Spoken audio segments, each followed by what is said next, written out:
based on a true story. The film opens with Sam Houser, one of the leaders of Rockstar Games, watching the news as reporters talk about the massive success of GTA Vice City.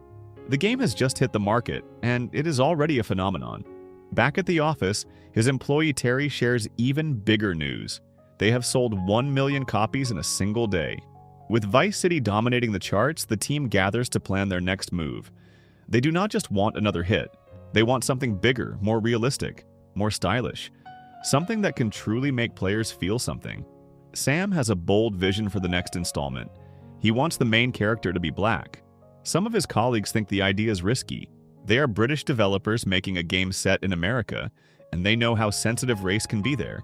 Their offices are in the United States, their audience is largely American, and controversy could explode overnight. But Sam believes that being outsiders gives them a different perspective. He wants to portray America as they see it without filters. The discussion continues later at a bar, but Sam does not back down. For GTA San Andreas, he is determined that the protagonist will be a black character named CJ. If they go through with it, they will be among the first major video games to feature a black lead. It is a creative risk, but Sam is willing to take it, and that decision would change everything. This is The Game Changers. At the same time, in a completely different place, we meet an 18-year-old young man who spends hours playing GTA at home. He becomes so immersed in the game that the line between fiction and reality begins to blur. Eventually, he gets involved in stealing a car and even injures an officer during the investigation. Then, almost as if he wants to be caught, he parks on the side of the road and waits for the police to arrest him. At the station, officers question him. His name is Devin Moore. After a brief interview, one of the officers removes his handcuffs to take his fingerprints. In that moment, Devin grabs the officer's gun and kills him with shocking precision. He then shoots 2 other officers inside the station and escapes in a police car. After being captured, Devin is sent to prison. There, he is assigned a Miami attorney named Jack Thompson. Jack becomes interested in the case after reading an online article in which Devin claims that life feels just like a video game.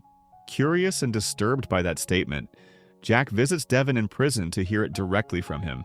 At home, Jack tells his wife that Devin does not seem to fully understand what he has done. In his mind, he was simply playing a game. Jack believes Devin is a lost kid who panicked once he realized he was truly in prison. To Jack, it seems impossible that someone so young could carry out such an act unless he had spent countless hours practicing in a virtual world where killing police officers is part of the gameplay. That realization fuels Jack's anger. He begins to believe that the creators of these violent games share responsibility. In his view, they have flooded young minds with crime and brutality, making it all look normal and consequence-free. Convinced that this is not just a criminal case but a moral battle, Jack and his wife decide to defend Devin and hold Rockstar Games accountable. That same morning at the Rockstar office, Sam lays out his vision for the next game. He wants CJ to feel like a real person. Players should be able to change his haircut, get tattoos, work out at the gym, shape his body, and customize his lifestyle. The goal is simple. He wants the game to go beyond movies and create a living, breathing world. To make it authentic, the team travels to real locations for research. They walk through neighborhoods, take photos, study the atmosphere, and gather inspiration for the world they are building. At one point, a group of locals approaches them while they are taking pictures. For a moment, it feels tense. But as soon as they explain that they are the creators of GTA, the mood shifts. They are welcomed warmly, almost like celebrities. Meanwhile, Jack reaches out to his friend Ray, another attorney who shares his belief that Rockstar should be held responsible for Devin's actions. Together, they meet with the victims' families. They argue that Devin did not carefully plan the attack, and that weeks of exposure to violent gameplay shaped his behavior. Some of the families strongly disagree. They worry that blaming the video game could lead to Devin being declared not guilty and possibly walking free. Jack insists that freeing Devin is not the goal.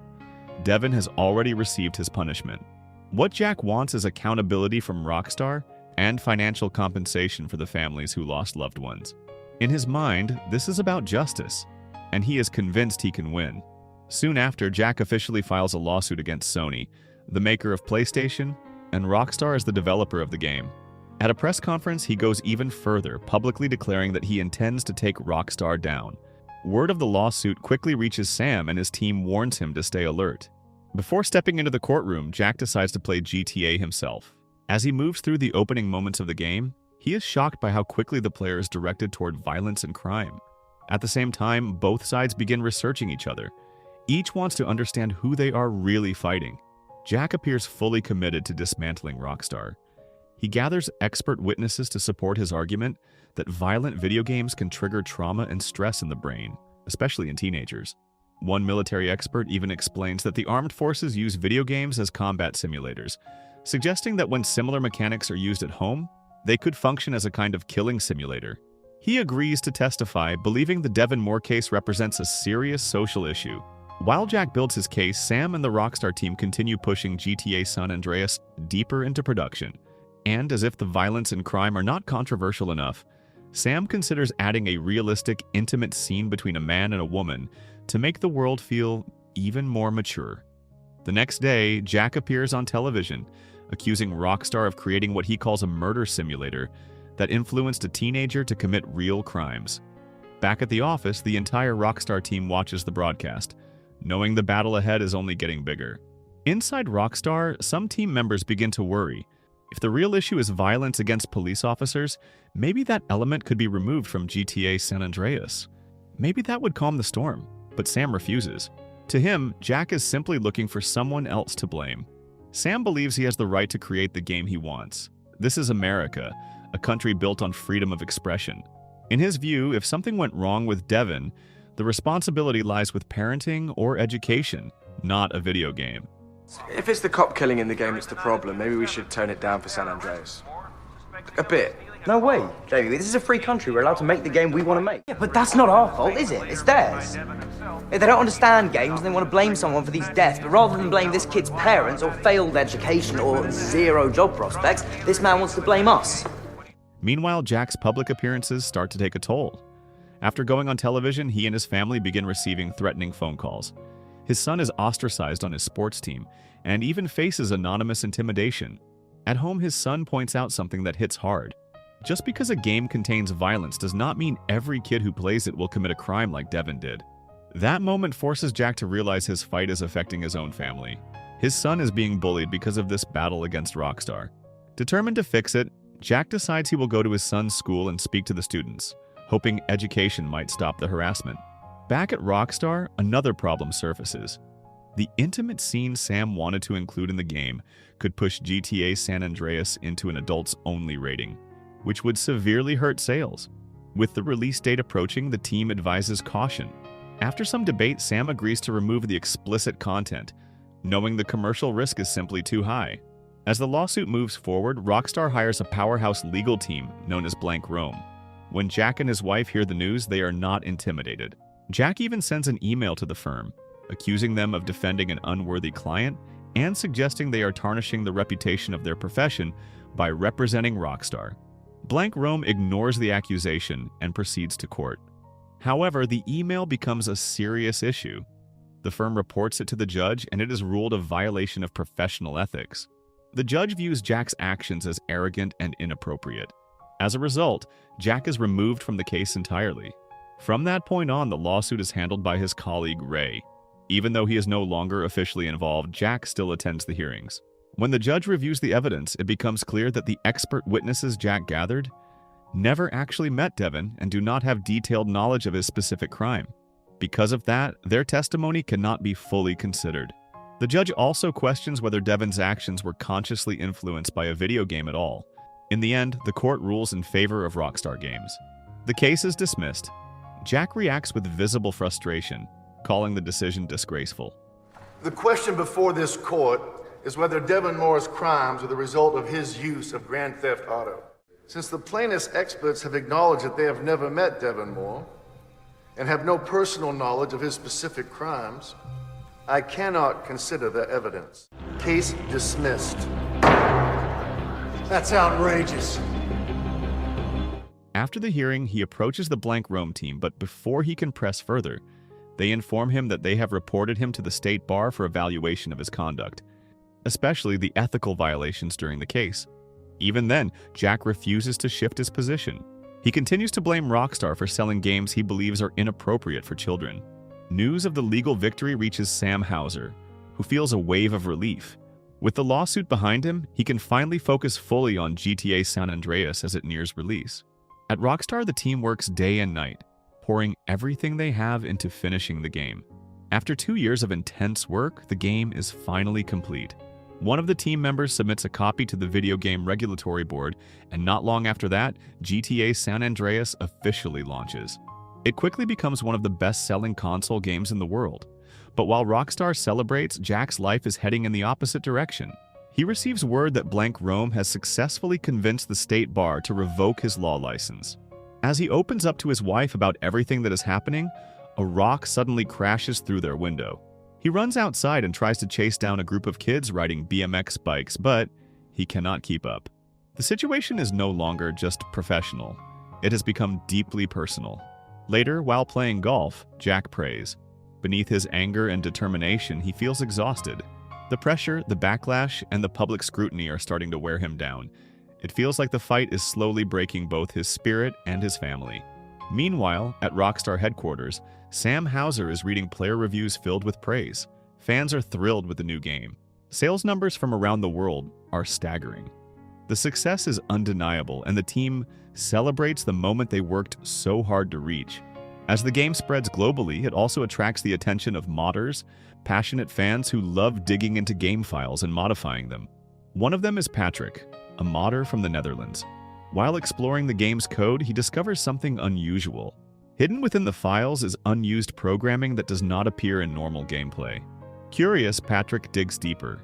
What he uncovers is a previously cut intimate scene between a man and a woman, content that was originally planned but supposedly removed before release. The code was not deleted, only hidden. When Patrick shares his discovery online, the footage quickly goes viral on YouTube. Rockstar is caught off guard. News of the hidden content spreads fast, and soon Jack Thompson hears about it as well. To him, this feels like the opportunity he has been waiting for.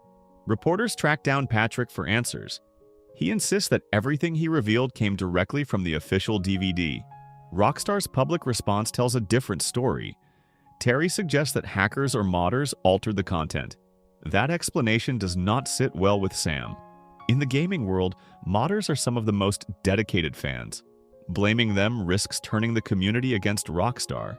As controversy builds once again, Jack regains his confidence. The hidden content controversy reignites the debate over responsibility and deception.